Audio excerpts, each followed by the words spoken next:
Welcome back, folks, for another review of Under the Banner of Heaven. Jumping into episode 6 tonight. Revelation.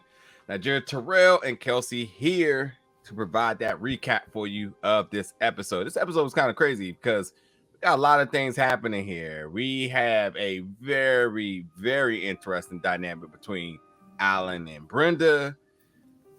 What happens in the hot tub does not stay in the hot tub as Ron goes down a very, very a journey I didn't see coming.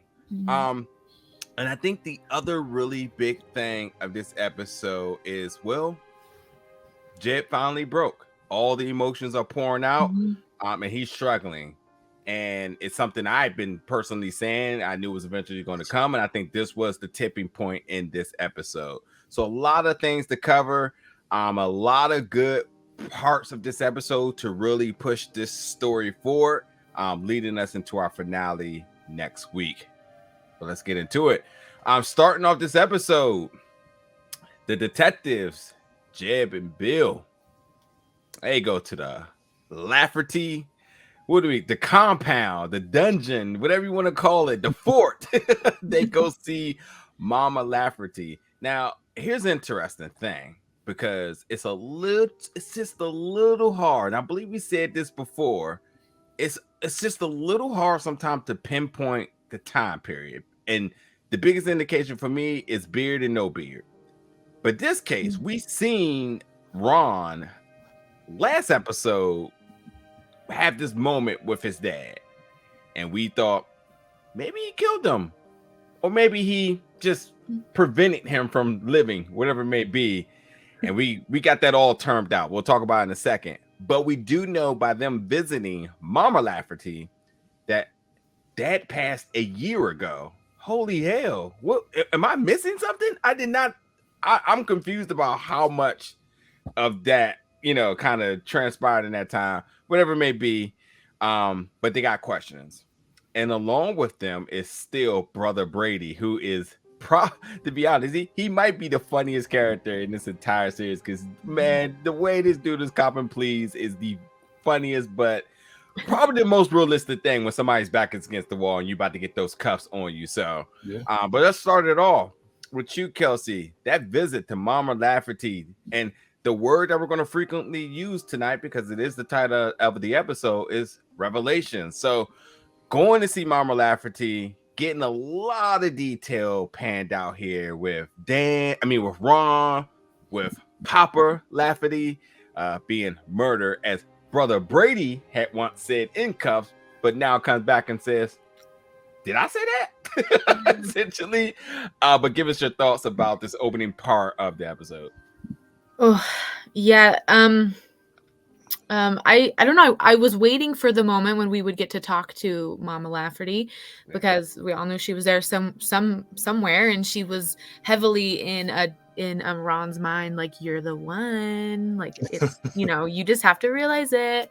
And so I was wondering when we would get to see her, get to kind of hear her side on it, and unfortunately, the side that she had on it, I mean, she was siding with her sons, which it's hard to hear these things and like hear the things that they say because it just sounds like, or it just feels like you would be talking to a brick wall. Like no matter what you say, they're not getting it because they're like, no, I know what I'm talking about and you don't, and you're wrong and you're a sinner and all this stuff. So it was I don't know, bittersweet because I'm like, okay, we'll get to kind of, see Mama's perspective on it. And at the same time, her perspective's the same. And she even mentioned something about Brenda. She was like, oh, Brenda, rest her soul or something. Like, does she know that Brenda was dead? Is she going to be a suspect now? Like, it didn't turn out that way, but Mama knows a lot. She's not given much. I think she gave some names later, but she's not given much. She knows a lot. She's stubborn. Yeah.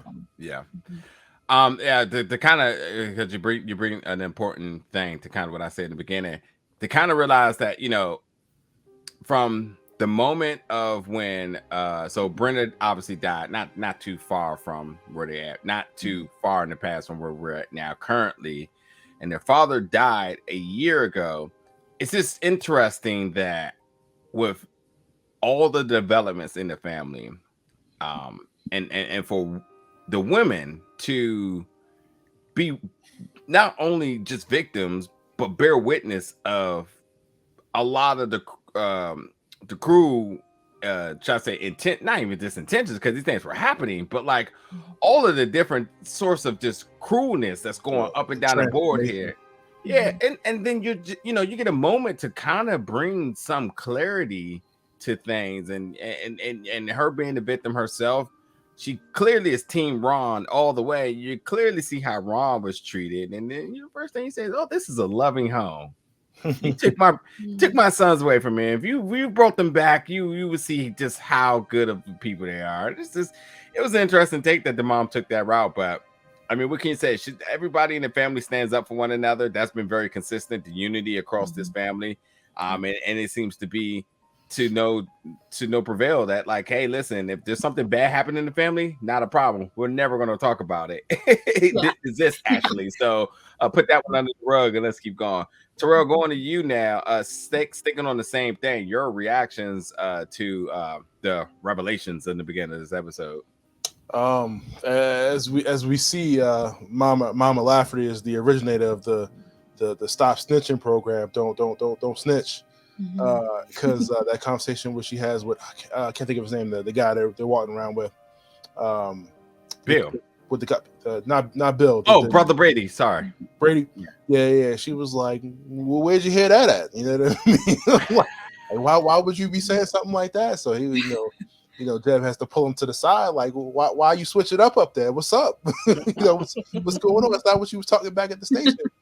And so we get into like how she is fighting for her family, and she will defend her family, like you said. The Laffertys are tight, and like I said, over the course of this 2 years, there has been like this drastic transformation, this change within the family, that is crept from one brother to the next.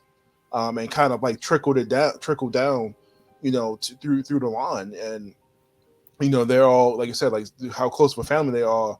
And they're willing to, we see they're willing to sacrifice their wives to preach this, their version of the truth of God, and able to like push this to their family. So as we get a little bit more of that story about, what they were doing, from you said Brady, as we get a little bit more of that story, and this version, like I said, I'm glad we got some clarity on that situation with the dad. He didn't just outright kill him, but we found out that he did refuse to give him care that would have helped him. Yeah, which is the same thing. Yeah. I mean, let's and y'all two jump in at any given point, because I want to add a little bit of commentary to this as well too. Right. So Ron is accused, and not even such accused, because Brother Brady's more or less saying like, I know what happened. Like, he denied him care that could have saved his life, and Detective Pyre is basically like, well, he murdered his own father. We really didn't get the clear depiction of what happened in the previous episode, but again, we were left to speculate that he knew he was the next one up, and as he said very much, well, it can't be two of us up here, so one has to go, and it ain't going to be me. So there's that. And the interesting take on this is that it's interesting that him denying his father the care that saved his life is being deemed as murder. It makes me wonder if Detective Pyre, Jeb, has the same bit of self-reflection about his mother. I think he does. Ooh, I hadn't thought of that. And we definitely see that change in him where he breaks down to allow his wife to let her get the medicine. He was refusing all that time. So definitely, yeah. Yep. And so, and like I said, the breaking point was coming. I knew at some point, and this was just the head of it on this episode. But like the other thing, and Terrell, I'm surprised you didn't bring this up, because this is almost verbatim what you said last week, but I'll get to it in one quick second. So, Jeb asks his brother Brady, hey man, you had a moment to contradict her. Why did you take that chance? You know, oh, it's interesting. You got the cuffs on, you're saying one thing. Now that you're kind of getting a little bit of like, oh, maybe I'm gonna be in the clear, you coming out here saying a whole different thing. It's like you're using the scripture to save yourself from moment to moment. And I was like, oh, well, mic drop. Because if that ain't the goddamn theme across this board, and man, did Alan, like, it's almost like Alan was saying, like, okay, yeah, I hear exactly what you're saying, but I'm going to make sure I polish this statement as crisp as I can. We'll get to that later on in the episode. But that's the running theme that seems to be within the religion, is that like people are conveniently saying things and using the scripture, using the word to their convenience. And we've seen this by example to one degree with Brother Brady, where he's saying one thing in this way. It was like, yeah, because I was desperate as hell. I need to get out of these cuffs. now that I'm kind of complying and I'm helping you out now, it's like, we'll take it a different story here. We also asked them, like, who are you afraid of? You know what I mean? Like, if you would have spoke up with something going to happen to you, you're afraid that she's going to tell one of them something's going to happen to you, like you're going to get a hit put out on them. So. We know what that. I mean, at least I think I know what that is, and that's being excommunicated. At that point now, it might as well be John Wick. At this point, like if you get excommunicated, folks are coming after you. What it sounds like, and that seems to be the one thing that you don't want to go against. And I mean, this is clearly. I mean, he clearly would. I mean, and he's very much aware of the two brothers doing that happening. So he's very much aware that he doesn't want that to happen and whatnot. So, but. I think that sums up everything else. I mean, besides this Mama Lafferty saying this is a loving home, and that's also the school as well too. In the basement that Brother Brady was doing his thing. Going forward now, Ron and his journey of truth. As soon as I heard it labeled as that, I was like, "Yep, this is going to be interesting." He goes. I forgot where he went. Did he go to Oregon? I don't know. Yeah, I think it was Oregon. Okay, yeah. He went to Oregon looking for John Bryant.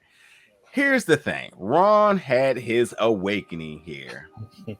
He got two amazing things that starts with W, besides the third being Whataburger. He got woman and wine. And to me, I mean, wine is definitely cool, but women, I mean, he has a wife, so maybe not the thing he should have been looking for here, but he went here and got a whole new life-changing experience. And we already know polygamy was going to be a big part of this. I mean, it was a no-brainer. And the only interesting thing I want to say about this is that with all this happening, he still seemed to be very much motivated in getting his wife and kids back. Very hesitant. Yeah, but a lot of things has happened to him. Starting back off with you, Kelsey, on Ron's journey in the hot tub time machine. What's your assessment here of what happened? And not only just the events of what happened, but kind of, if you could, talk us through where you think Ron's mindset was kind of going as he stepped out there looking for John Bryant, picking up these two women. Like, I know where he's at. Ride with us. Jump in the car, So yeah. I mean, I think I can stick to my point of Ron surprises me in every episode. Something happens with him in every episode. I'm like, wow, did not see that coming. But I think kind of going in there, like when he's helping him cook, and there was like some weird, like intimate garlic scene. She's like helping him push the garlic, and then he says something like he yearns for his wife to be able to see this and feel this. And you could see, like, when he said that, his like that's like his truth. Like, his heart really wants for his wife to, be happy in this way, because he knows that his wife is not happy with what he has been doing and what he's wanted to do. And he really wants his wife to be happy. And like, he really, he loves his wife. He wants that. But at the same time, he also thinks that, God is talking to him. So they're fighting in some way. But yeah, I think he's going into all of these scenarios, all these situations, really with like an open heart. That's what is often said in Mormonism, an open heart. He's really wanting to find truth. That's what, his journey is trying to find the truth of things. But at the same time, I feel like he also already knows what truth he's looking for. So he's going to find what he's already looking for. He's going to go in the path that is going to lead him already to what he's looking for. So it's biased. He's going to walk the biased path. He's going to get in the biased hot tub and find an answer that he probably already wanted to begin with, just maybe in a little bit of a weird way that he wasn't expecting. But at the same time, he wasn't mad about what was going on in the hot tub. He didn't get out of the hot tub. And, they said, you don't have to do anything here that you don't want to. It makes it all sound very nice and consensual. Yeah. And I'm sure it was, but at the same time, it's all under big, what is it? I mean, they're all being not pressured, but it's like, my husband has said that we do this. And so I agree with my husband. Therefore, I agree with all of this. I don't know. I just feel like he's going to find what he's looking for because he already kind of knows the truth that he wants to see. He's just going to find the people that are going to give it to him, whether it's in Oregon in the hot tub or where else. So, yeah. Terrell, go ahead and jump in there, Brad. I find it awfully convenient that this man would find a path of enlightenment or, these like-minded folks after beating the shit out of his wife. And, I'm supposed to give him a pass, because, this is that was God's way. And, now he's found this community that, like Kelsey said, was pushing towards the views that he had or reconfirming what he already had and what he wanted out of it, after, his whole, the whole push from his brother about the whole polygamy and everything else. And he said he went and got a free sample of what it could be. Mm-hmm. Hey, women holding your hand, kissing you on the cheek while you cutting cheese or whatever they was making. Mm-hmm. Definitely onions, but yeah. go for it. Hey, brother, here's a sip of wine. Hey, God, this, God, made this so that the wine's from the earth. You could drink it. It's cool. Go ahead and get a sip. He wasn't lying though about that. No, like, yeah. Right. And you can see the look on his face when he drinks the wine. He didn't just sip it. He guzzled it. Like, man, this is not as bad as I thought it was gonna be. It was all downhill at first. I mean, first of all, just to be clear, that was the utmost of peer pressure. Mm-hmm. Literally was just like, yeah, bro, like a little bit of sipping. You with these honeys tonight, like, and they were like, yeah. You like what you was getting over there? Go ahead and drink some of that. Yeah, and like touching his hands, making him like, you want to sip it, I promise. Yeah, but just it's crazy because like just seeing Ron, who, if I'm being honest, is the strongest of the brothers, who had the strongest mindset of them to be progressively broken down like this. You know what I mean? Like you said, and him going through these different things where loss of his family, excommunicated, pretty much losing everything that he had value in, and now he's somewhere where he can maintain his religion and have all of these things that he wanted to, while he's up there. And like I said, just slowly but surely you see him, hop in the hot tub, and it's one thing after another from there. So, which I thought was interesting, and the whole kiss with the brother and the hot tub. I turned around for a second, and I'm like, oh man, I missed that. But definitely, so completely far from what he originally viewed and valued just a few episodes back. Yeah. Let me see, because it's a lot to kind of put in it. You all have definitely nailed all of the major things. I just think that I agree. Like he definitely was looking for something that he knew he was going to find, and it's interesting to see his whole, almost his ego kind of transform. He gets there and he's all like, "Oh, what's up, bro? Glad to see you." He's checking everything, got a little pep in his step. And I do agree. Like he had an awakening because this whole demeanor really came to light. And I'll be honest, like take religion out of this. I think folks actually go through this on a regular of this whole like, well, maybe grass is greener on the other side, but hey, you still have to go home. For the folks who frequent at the strip clubs, it's like, oh, I'm gonna find temporary love here, temporary happiness, but you have to go home to your family. And unfortunately for Ron, he goes home and everything's gone. And then he has to really go home after that, and he goes back to Mama's house, and that's where brother Dan is there. And he tells, and again, it's like no matter how far detached he tries to get back to the family, he ends up back there, and somehow always ends up on Dan's doorstep, and he has that moment again, and then Dan's like, no problem, come downstairs, got somebody I need you to meet, and that's where things really start to take interesting turn. And it's so interesting because I do agree, Terrell. I was team Ron in the beginning. I said this is the one that is going to separate from the group. His visions is different, but he still was a piece of shit beating his wife, and he just showed his true colors. And as Kelsey says, it continues to surprise each and every episode. So fooled me. And can't it seems like, well, you can't judge a book by its cover, but that also works the opposite way too, where you're just like, yeah, that seems like a good book, and get inside of it like, oh, whoops. But yeah, you know, got baptized, got kissed. Oh, he got baptized, all right. Yeah. Yeah. That was a really interesting point, because in Mormonism you get baptized when you're 8 and you don't get baptized again. And so that was weird for him to just also, I mean, it comes with also planning. So it was weird for the guy to be like, can I baptize you? Like right now? Like God has told me I need to baptize you right now.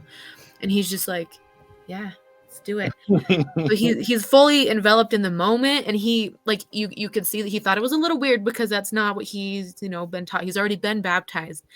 So I think it also changed him in that way. Like he thinks this is like a physical change to me now. I've been baptized. I've done things I've never done before. I'm a new man. And we also see that when he returns home and he hugs Dan. That hug, it was like really touching to see like this crazy man, give his brothers a hug, and not just like, hey, nice to see you. It was like, I need this touch right now. I need this hug from you right now. And from all of his brothers. Like, and like you said, no matter like how far away he gets, he always ends up back at home. And this time I feel like he's changed because he's starting to accept that he really is going to be the one, and he wants to have his family with him along the way. Like he wants to take them with him on his journey. Yeah. The one thing about the series, and the one thing about the ramifications of the true events here, is like being an empathetic person such as myself. It's really hard, man, because like I can't help but to look in this situation for Ron and feel bad, because like he's literally lost everything, and then he gets out there. Let's call it what it is. He absolutely got taken advantage of in every single way. He went out there thinking he was going to get one thing.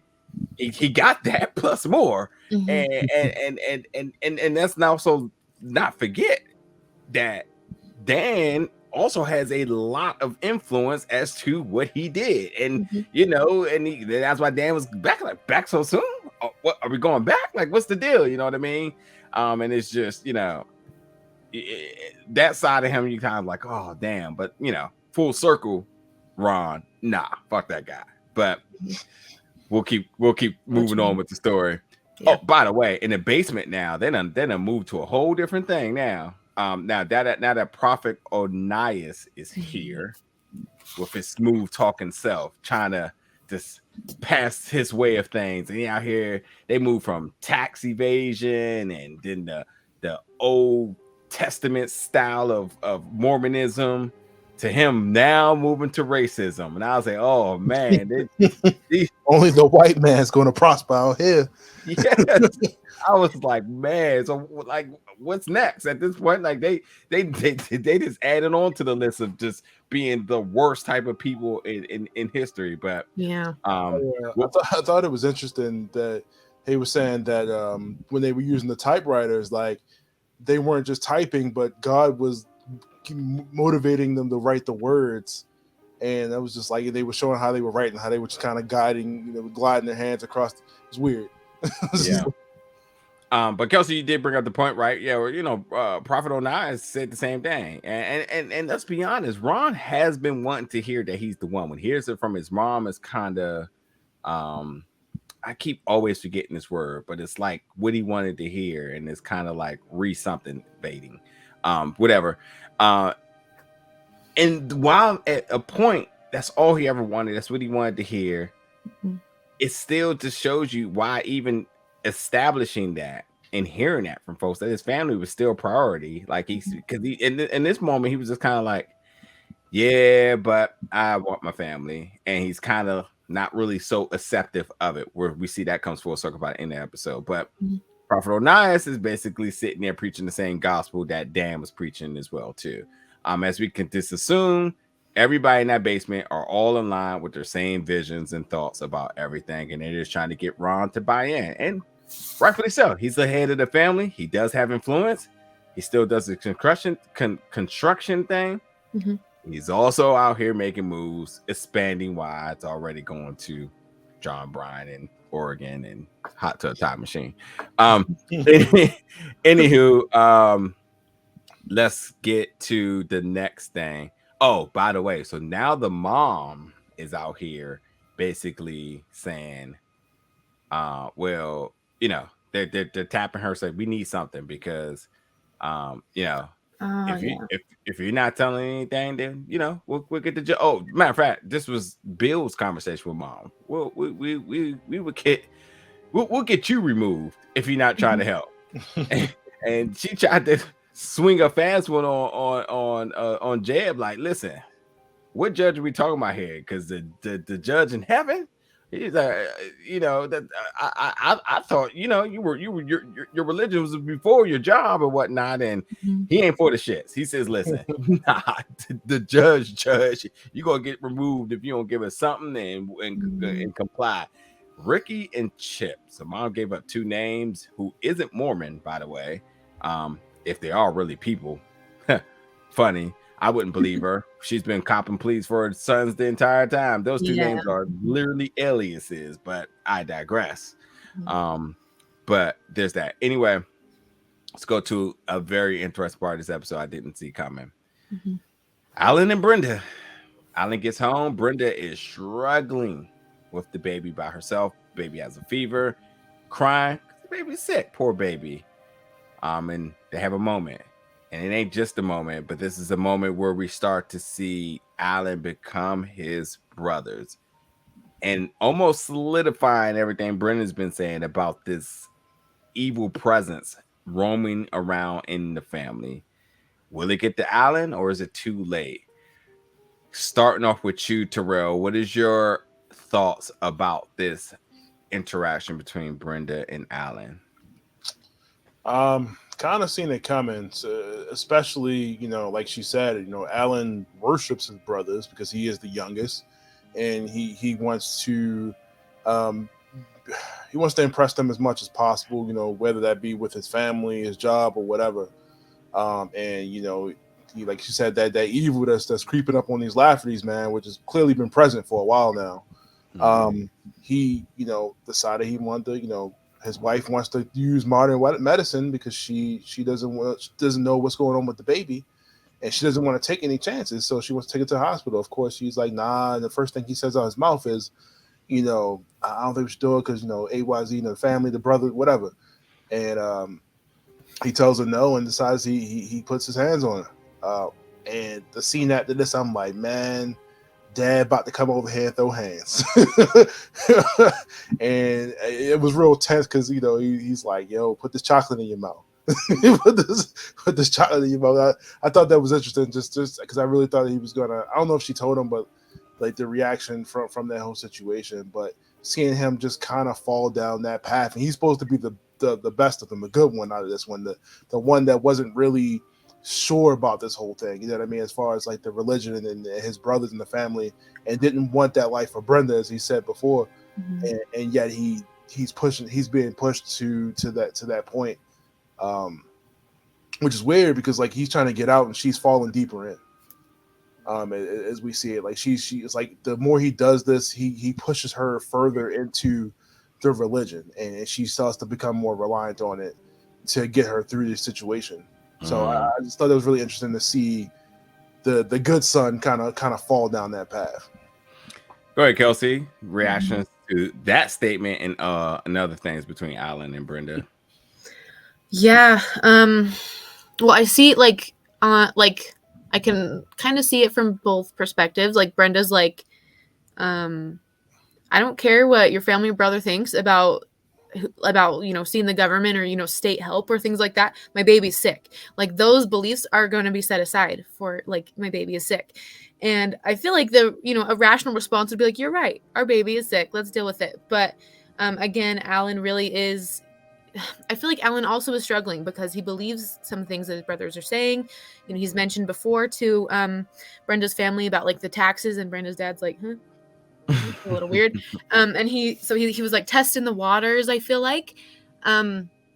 And this was one that maybe he thought, maybe baby's sick, it's not that big of a deal, we can maybe start here, which how you see it, that could be the biggest deal, or it could be not that big of a deal. Obviously tensions were high, everyone's screaming, baby's screaming, everyone's screaming in the house. It was a really hard scene because you see the frustration in everyone. Poor baby can't do anything about it, just screaming. Brenda's yelling at Alan, and Alan loses his cool and he slaps her. And Brenda in that moment, I think, realizes exactly how far gone he really is.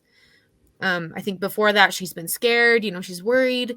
Maybe he's mentioned some things and she's like, it might be dismissible, or it might be okay, my weird husband. But now she's like, okay, this is heavily affecting me, my baby, in ways that it never should. And she realizes how deep it really is getting, and it's really scary. And I know at the beginning, I think in the first episode, when they were saying like Brenda went to see her sister and told her sister that you had slapped her, and like I wouldn't see Alan as that type of person. And Alan was even like, oh, no, like it was just once. Like he was like, it's just once, which like once is still, it still happened. And I was waiting to see when that would be brought up, when like what would transpire for that to occur, because I don't see Alan as just being the person to be like, oh, you disobeyed me and smack, just like his brothers. It took a lot for Alan to get there. I think he's been put under a lot of stress. But then again, Brenda's just trying to help her baby. Like that was her focus in that moment. And she couldn't even get that, her baby with her husband, it's their child. And she couldn't even be on that same side with her husband. Yeah. It's like, there's nothing else there to work for, it seemed like. And Alan said, after that, their marriage really did take a toll as well. But it almost feels like a part of like their relationship that like we don't need, not that we don't need to see, but like that's like private stuff between them. And now it's being aired out because now she's dead, and now we have to get every detail and everything that transpired up until that point. And it just is really sad to see like the toll that the family can take on everyone. It's not just one person, it's not just close people, it's the whole family, and it really affects everyone. So. The first thing is I commend Brenda for making the difficult decision of wanting to leave him. I mean, I do not condone abuse, and I'm a little torn on this situation because I commend her for doing what she did, and I don't think actions like this are excusable. But then I commend Alan because I thought that he went down a path of trying to get some rehabilitation in terms of saying like, okay, I messed up, I am completely in her debt. And I thought when the two of them went to visit, what were they calling themselves though? Hold on, let me look down my notes real quick. These group of old elders that they went to go visit. The elders of Israel. So yeah, when they went to go visit them, I thought that he stood up for her. And he not only stood up for her, but he also stood up against his brothers. And he was saying like, oh, these practices that y'all saying, they're dated, and okay, so now you're saying, okay, well, you're not practicing that, but my brothers are. I'm not believing in that, and the things that you all are preaching now, this seems to be very convenient for this, and that. I mean, he said some truth in a lot of what he said, and this was before she died. So this again could be anywhere from a couple of months to almost a year ago, probably a year ago, just because of the events of the other things as well too. Listen, for all the wrong that you just done, this doesn't correct that, but this is absolutely correct. A potential other, and also Brenda's biggest reserve is saying you're just like your brothers, standing up against them and against the church to really distinguish that you don't believe in their beliefs. I thought was a really good move for him. But sometimes things like this is just too late, because at the end of the day, women, or should I say anybody, can reach their breaking point and say, like, I'm done. This is not safe or healthy for me, and whatnot. And I also think when you're talking about in terms of like situations, once you bring the parents and her sister, who's literally her best friend, and Betty, that right there was probably like the last nail in the coffin, where it's like time to get out. And then Papa came up there, and Papa moved in a very strategical way. He came to stir the pot. He didn't want to rough him up. He just wanted to see. I think he wanted to test his faith, and that right there is detrimental enough. Get him to break a little bit on that, then he lays in his own bed he made, and then we could be up out of here, and he'll have to deal with that. So I thought it was this very interesting way of how her dad comes in and kind of like shuffles things around a little bit. But it's just interesting, because even to go back to what I was just saying, when Alan kind of stood up for Brenda didn't stand up for him. And that to me was kind of like at first I was like, damn, I thought that's probably what she would have wanted to hear. But again, as I said, when somebody's done, they're done. And that was just it for her. And like you said, Terrell, you would think that at some point these instances would push her out, pushed her in the opposite direction. She's more or less willing. And like, I got it. Her sitting there and saying, and Kelsey, you can chime in with this, because I think this is a really important part. Her declaring she wanted a divorce. Like, how big of a moment was this? Yeah, big, especially to those men that she was talking to, because they were very high up in the church and have a lot of power.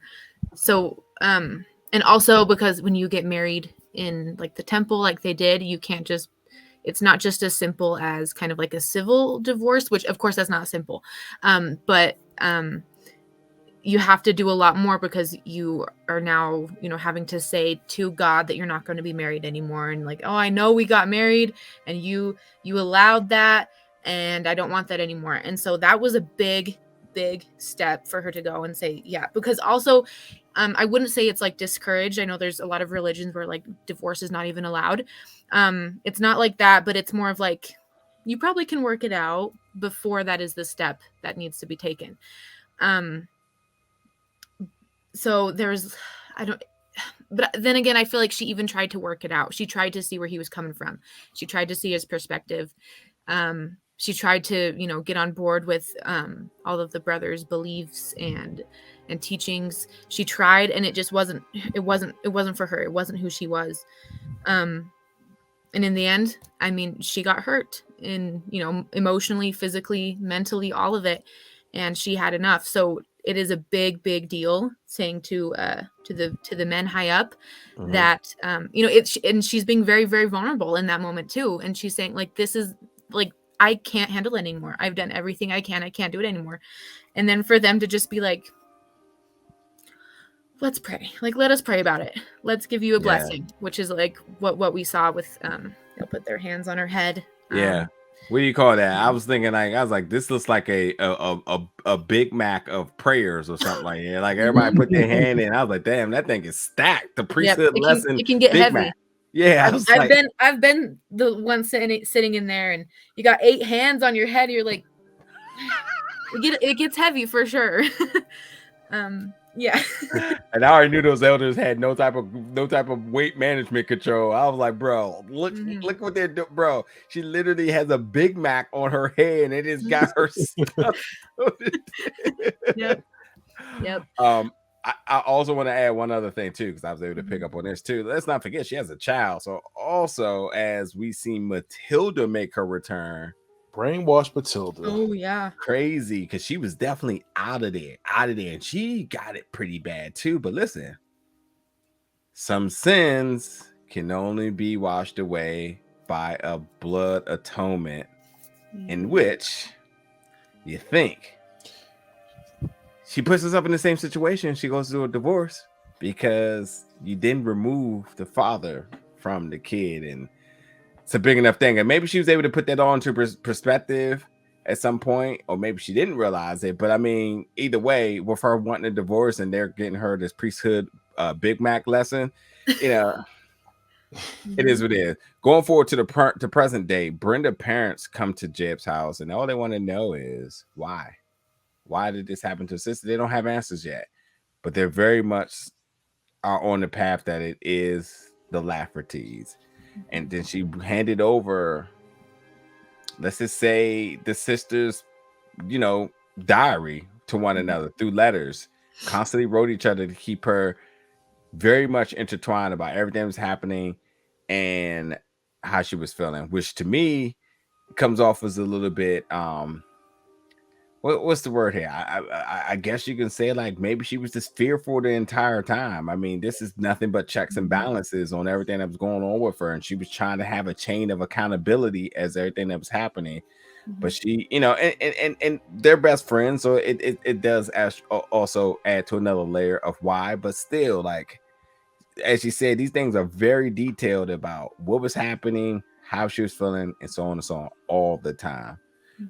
So that then gave Jeb just more and more information to kind of compile her last days on Earth, and this ultimately this overall times with the Laffertys, and whatnot. But he did promise that he will do what he can to make sure that they understood why. And it was sad seeing the father and the sister there, because the father is definitely a shell of himself. He has a little bit more charisma to him, but you can see that he's just kind of just there because he can't believe he's there. And the sister definitely, from the moment of her coming to help her with the baby to them, was also like a really telling of just how much they've been through as a family. Going back to Alan, Alan has this moment in jail where he says, like, listen, I could have stopped all of this. And he was completely emotional and broke, and thus he's not charging any crimes, but he's free to go. And that seems like a good thing, besides the idea that he realized, well, he has no place to go. So jail for one night because he's afraid of being alone. Okay. I feel like there's something here with this one here, because that's a very big statement to make. I mean, you can't go to your mom's house because that's being investigated, and that probably would be the place to go. But I would assume that they would think that Alan may or may not have you been telling, and not to mention the things he said, obviously, to the elders of Israel before. I mean, that sends some that starts to send him down that path of being excommunicated, and that's to determine whether it happened or whether he was near it. That still puts you in the wrong bucket that you want to be in. Throw, let me get your thoughts on the state of Alan right now, who is free of all charges, but not actually free at heart. Think about what you said, and what he said in the cell was kind of an indicator that he might know who possibly did it, or you know what I mean. Like if you're that scared to leave, if they feel like you said something while you were in jail, because how long they been in there? Like 3-4 days, maybe, if not longer. They don't really give a time frame on how long they've been in jail, but I do think he knows. I mean, I do think he knows who killed his wife and his baby. At this point, I mean, like, what you need to stay in there for? You're free to go home, whatever you need to do. But you've pretty much, like you said, you've excommunicated yourself with your family, and with that whole situation, you no longer want to be involved, especially with, after talking with Brother Pyre this entire time, with him pointing all the indication to your family, and thinking it's somebody that would have killed your wife and your baby. Then, like, so. I just thought, man, he's definitely at the lowest. When he first got there, he was disoriented and just kind of lost. Now he's just like lonely and confused. Like, it's just to where he wants to be and where he needs to go. Yeah. Tweaking it a little bit for you, Kelsey, and you can also chime in on that one as well too. But going forward with Brenda here, going back into the present, obviously when she's alive. she seeks the help of missionaries to try to provide assistance for the women. Let me be very clear about this statement. The battered women of the Lafferty family, to let them know, like, hey, there may be, solutions here. Not only just that, because, at the end of the day, I think she's still trying to do, the Lord's work. But she understands that this plague of darkness in the Lafferty family ain't get no brother. It done got my baby Alan now. So I know you all are getting it even worse. So maybe there's something we can work out here. And I mean, she says maybe the second realist statement of the episode, where she explains to these missionaries, oh, these folks out here, these Lafferty folks, they out here practicing obsolete Mormon practices that modern Mormons wouldn't dare practice at this point. So like, go talk to the women. Don't talk to the guys. It's not going to help you. So anyway, let me get your thoughts about what Brenda's doing, and if you have anything to add about the state of Alan, who is free, but not free at heart. Okay. Yeah. Well, it's interesting for Brenda because when she was with the men and they gave her the blessing, and they told her like that she is going to be like the shepherd to bring all of the Laffertys back to salvation. I think it's like the wording that they gave her. That is a huge responsibility to bear, especially when the Laffertys are such a huge family and you put it on her shoulders. Like, you're going to be the one to bring them back, and they've already been excommunicated. Like, so, like they're pretty far gone, and so it would be a very scary thing to have that on your shoulders already, on top of being a mother, like, and having, you're responsible for the life of your child. Now you have to be responsible for the eternal salvation of your husband's family. Like, that is a big thing. So she goes to whoever she can. She thinks of the missionaries, and it was an interesting interaction to see with the missionaries, because she's like enlisting them almost. It's almost like now she's an investigator, and she's like equipping them with, like safety equipment. Like, here's your bread and eggs, and don't talk to these people, only talk to them. Say this and this and this. Here's a little background. Be aware of this and that. All right, here you go. Go and do it. Let me know how it went. I feel like the responsibility is almost too much to bear at some point. She has to let other people take it on for her as well. There's only so much she can do, and she knows that they don't like her right now. Meredith came and kind of was threatening her in a way. It was like, if you don't let your husband see your baby, like, that is pretty death worthy. So, she's scared, and so she's trying to reach out to anyone who can help. I see her in that moment. She seems, I don't want to say happy, but like sure of what she's doing. She's motivated. Yeah, she's got the groceries from the store, which are seen as bad to them now. They have to make their own milk or butter and whatever, and she's like, I can show them that these aren't bad. It's okay to purchase things. They're like, capitalism is God's will. It's just a very funny situation there to see them, but she seems very sure of herself and what she's doing. I'm listening to God. I'm going to be the shepherd that's going to pull them in, and I'm going to enlist these missionaries to help me do that. I think she thinks it's going to be a start to like a reunification of the family, and she's going to be the one to start it because she was told that, she's the shepherd. So I think she's excited about that. So unfortunately we know how that ended, but she seems really, hopeful in that moment, and maybe can see a light at the end of the tunnel. I just want to be, because I got to make sure that I'm being perceived as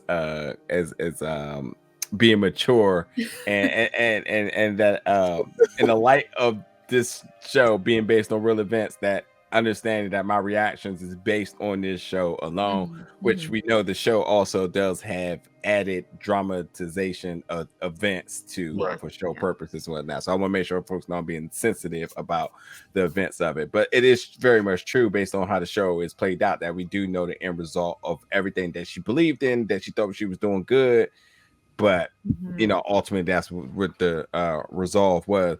I mean, I can't blame her though, because like she's always had that innovative mind of forward and better, and her coming to Zion was her whole goal. And even her dad, who truly wasn't behind it but believed in her daughter, could make change. And I think for her to hear something like this, it ain't on the same respect as Ron hearing he's the one. I think this was just something that she needed something to believe in, because what else could she? Right. Because she done lost Alan, and what her and Alan could have been doing, could have been special. And then you look around the other brothers, like, well, I was pretty fond of that Ron guy. That also didn't work out either. So, and Dan, nah. Oh, and their father, oh yeah, another one. Yikes. So what could I do? And then you remember Alan definitely was like, yeah, that broadcast job you had.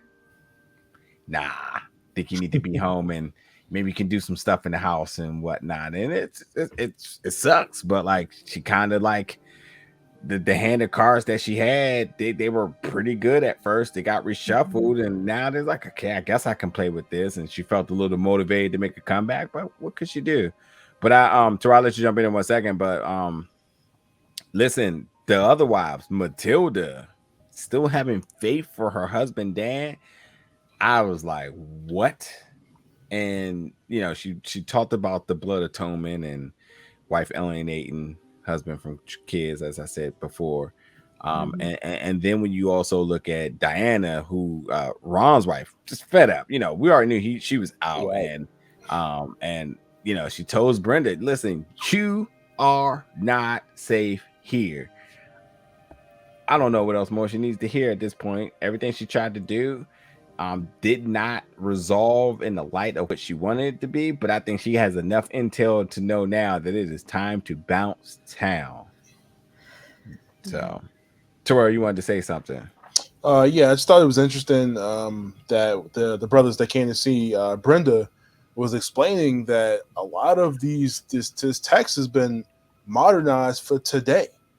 So not everything that you have to take literal or has been reworded to, like you said, been modernized to the people today. So you don't have to some of the stuff that they were describing back in the day is not what we do now. So it doesn't make any sense. What I'm saying, like when it comes to money, when it comes to consuming certain foods or whatever. Who the hell has livestock? So like right, like yeah. So, they're I mean, they're still like a little bit more, I want to say lax version of it, but just like every religion has an updated text, New Testament or whatever, an updated text, to the NIV is what you're talking about, yeah.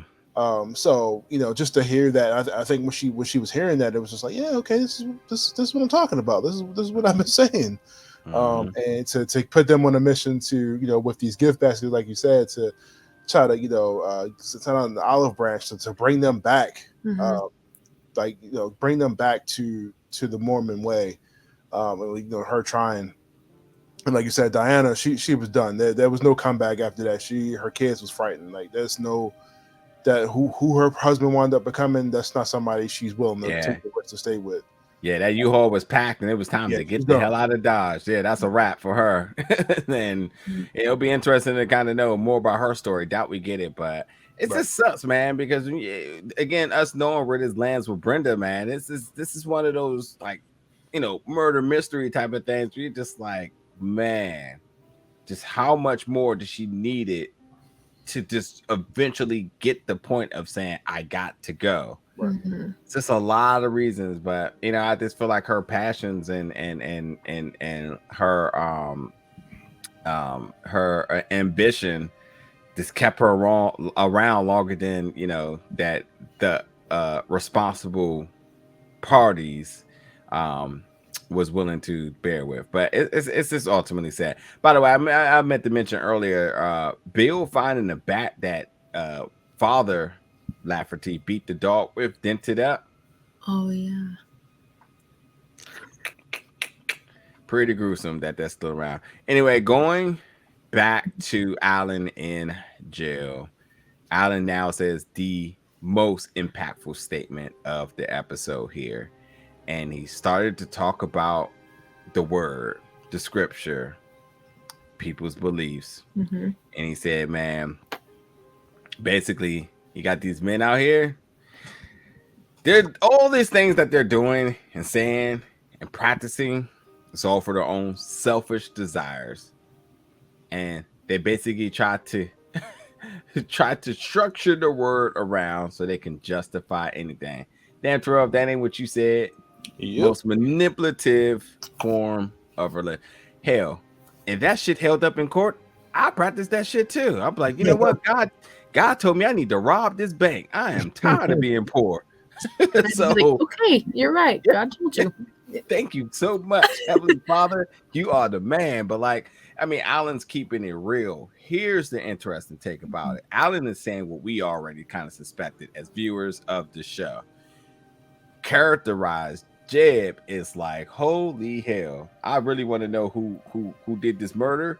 But if this ain't really the bit of revelation that I wanted to see in the person, that was way deep. I mean, he was neck deep in the water here. He was just as close to drowning, and he coming around saying some truth that like is bold and a little bit brave, because you're speaking to guys. I mean, like the Laffertys, they're rock stars. They're a celebrity family. Everybody knows, and you come out and you make this statement. You're already free. You don't even owe me a statement like this. And you come out and say a statement that completely goes against the word. Mm-hmm. This right here put Jeb's breaking meter. He's at like an 8.9 now. Like he's just that close to that 10. Like this was it. He went from like maybe like a 4 all the way to an 8.9. And oh yeah, this is all he needed to hit. Anyway, wanted to throw it to you two on this, I feel, very big moment for Alan. I kind of talked about what it meant for Jeb, but what do y'all think this means for Alan at this point? Terrell, for you first. I felt like, Alan at this point, like he came in preaching this, episode 1, he was like, hey man, don't listen to don't believe everything you hear, and it's not everything that it seems, you know what I mean? And to finally, kind of get through to him on this, I feel like he feels a little justified a little bit. I mean, still it's a sad situation, you know what I mean? Like his wife and kids did. But he's finally, like he said, he's the only one he can talk to, because he finally is breaking through to him about this is not what it seems, man. Like this is people like you said, use this to their advantage. And like it's terrible. So, he's finally able to talk to him on his level of where he is mindset wise, and Jeb is listening to it now. Before it was a lot of opposition. It was like, don't say that shit to me. Don't, brother. Like he was coming in with the scripture. He was hitting them with ain't none of that. He's sitting down with a chair, turned around, listening. You know what I mean? Like, so we definitely, this is a completely different character from episode 1. And like I said, he's actually given him way more time than he was before. Because before he was looking at him like a criminal. Yeah. He was looking at him through the eyes of a criminal. Now he's truly seeing what he was saying. Yeah, which is crazy. Like yeah. Kelsey, I want you to chime in on that too, but I also want to give you like the next part of this too, because going forward now with Ron, as Ron now makes this statement in front of Brother Onais and the crew. Oh yeah. Starts to type Heavenly Father's words. Do y'all agree it's Heavenly Father's word? Raise your hand if everybody believes that's him. You are the one. You're not Jet Li, but you are the one. And you're also not Neo, but you are the one. As the Matrix version of Ron comes in and says, listen, if Diana's not going to come back, then she will be removed from thy place. And to me, I'm thinking to myself, like, she already left. So what the hell are you talking about? Remove her from, oh yeah, forgot what I was dealing with here. A bunch of nuts. So essentially, I feel like you're talking about the updated version of the text. The NIV version of Ron's statement says, either you get back with me or I'm gonna kill you. And that's what it says. Everybody's like, well, and even a woman in there looking like, wait, what? And Prophet Onais is just Heavenly Father's words, and everybody. This fool Dan raised his hand so quick. Tells you right now. Oh yeah, I think we've been suspicious of Dan this entire time. I think this only solidifies it. Anyway, talk to me about the three brothers now and just everything that's going on with them. Oh man, yeah, there was a lot going on there for sure. Let me think that scene in the basement, and we see Ron, he's getting a little hairier. He's letting it grow. He's, he's not as clean shaven anymore. And yeah, he's typing out his revelation. And one thing I was thinking with Prophet Onias, I'm like, if Prophet Onias has to teach Ron how to listen to God and like all of these things, why isn't Prophet Onias the one? I was like, why can't he be the one? It was master. Oh, you're right. Oh my gosh, you're right. Yeah, he's got him tied around his little finger for sure. But like he was like, I'll teach you how to hear God, and I'll teach you how to do these things, and I'll teach you how to be the one. Like, well, why don't you just be the one? Yeah. Puppet master, that really like sums it all up pretty much, because you really see him be like, okay, Diana needs to either submit or be removed. Who agrees? And they're all like, yeah, me. And he's like, okay, that'll do it. That means God talked to you. You're the one. Yeah. Case closed for the day, folks. Yeah. Which meeting adjourned. Give Ron all the more power, all the more confidence, all the more determination to do what the one is supposed to do, whatever that is. And it's scary. It's really scary because the thing was with Diana, and she's already gone. We already know that. I think that kind of comes into play with the revelation, because I think they know that Diana's not going to give in. Diana's already gone. So the revelation already is true in some way, because they already know she left, which will solidify like that he's talking to God, because she's not here, she's gone, she's going to be destroyed. Whereas like she already did that before the revelation happened. Now you're not making a revelation, you're just recounting memory. It is a little weird there, but they don't see it that way. But with Alan, something I thought that was very interesting in that scene with Alan and Jeb. We already know that they could be best friends right now, because Alan's like, I have no one else, you're the only one I can really talk to about this. And Jeb has been opening up, of course, but the thing with the red book that Alan talks about, he says, I had a red book. I'm sure it's in evidence right now, but I had covered it in like a woodworking book so that Brenda would never find it. And he was like, yeah, but now you know what it is, you can go get it. He didn't even want his own wife to know about the things he was reading, and he opens up to Jeb about it. I mean, given his wife is no longer alive, but he now opens up to Jeb and tells him things he wasn't even going to ever disclose to his wife, things he was hiding from his wife. Yeah, which shows like the gravity of the whole thing. Like, I was too scared to even let my wife know, which in the end we see with Jeb and his wife in the car when, Jeb opens up to his wife, and that didn't go well, unfortunately for Jeb. So if I may jump in really quickly, I mean, I don't think it's easily safe to assume what he was reading, but let's just put it what it is. We know that the women are very, very much still strong in their faith, and they both are very much close to the church without conflict.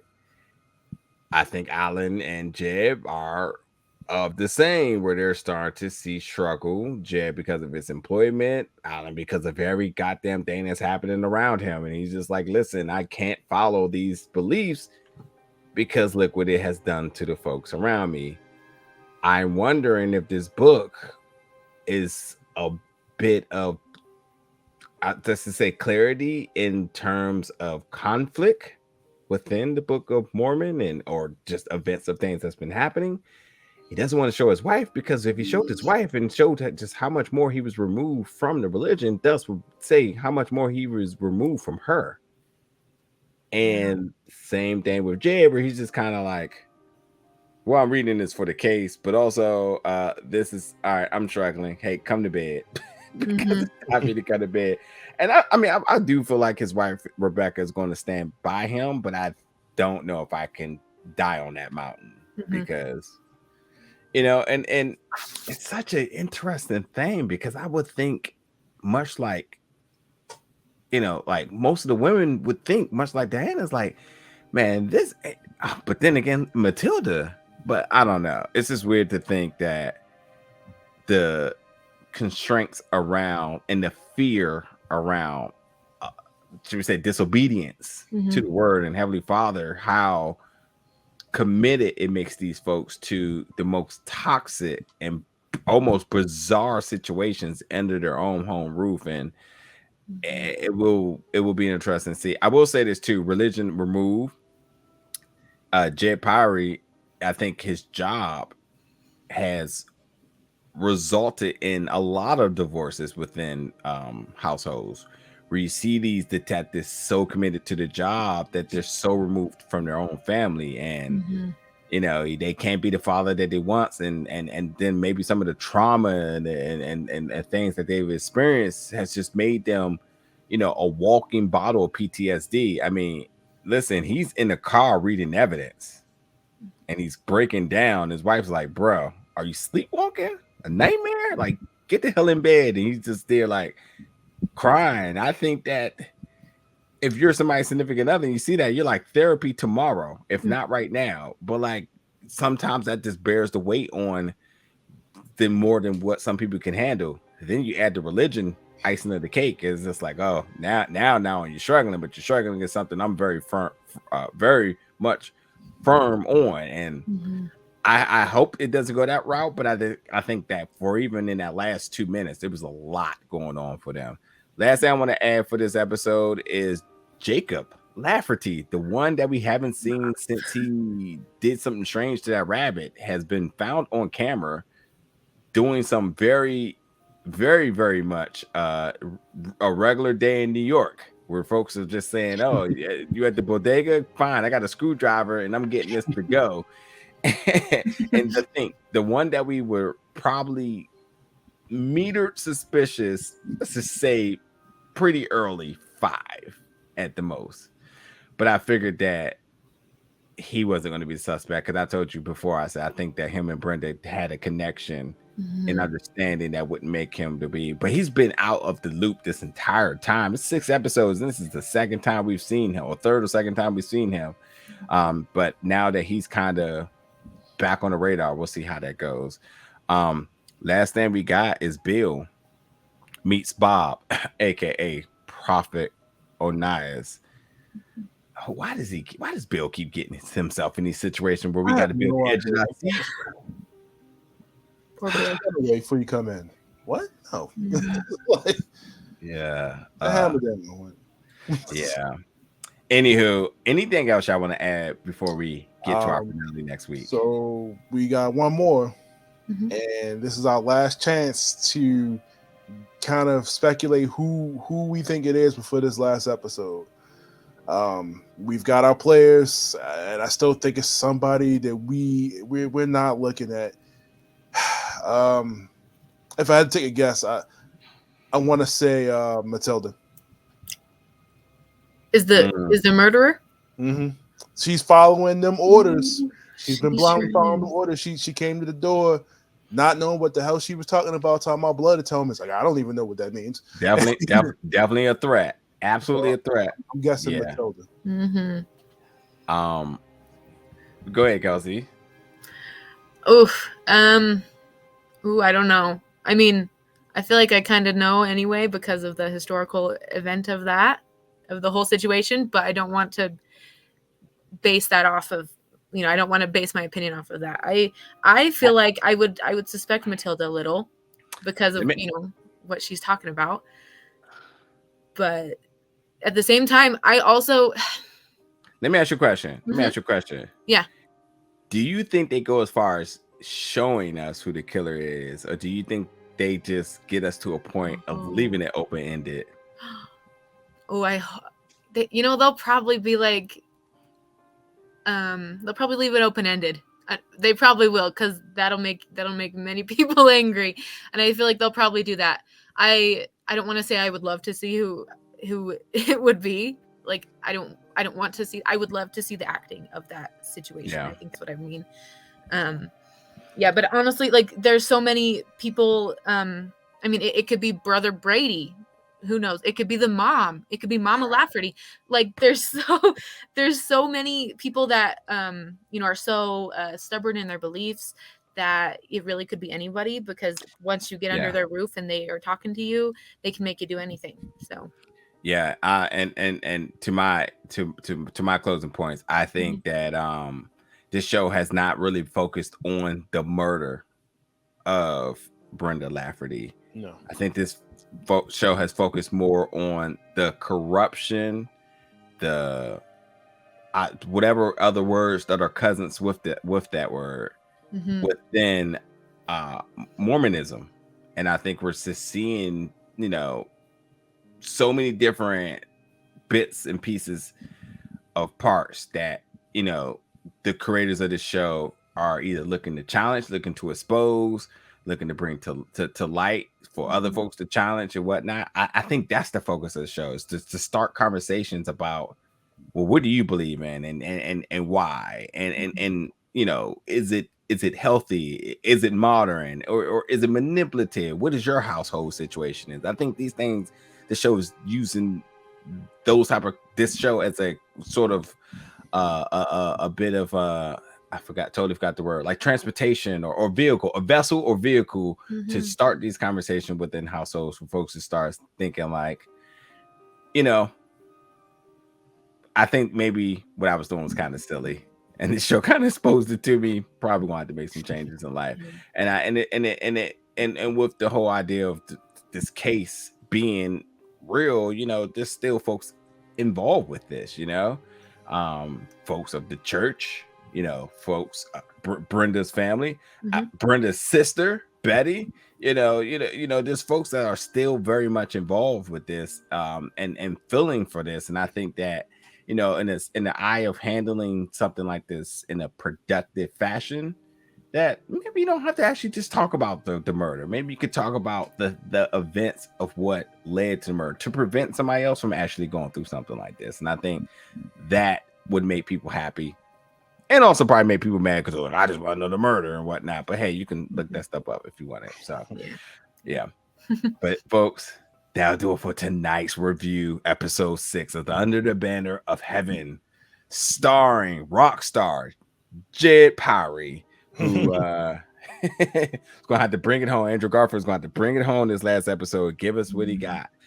We got a lot more, I'm assuming we're gonna have in next week's episode. But y'all know what to do. Jump in the comments, let us know your thoughts about tonight's episode, and we'll be back for the finale next week.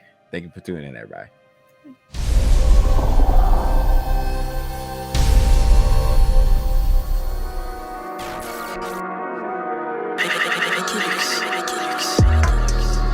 Big old bell.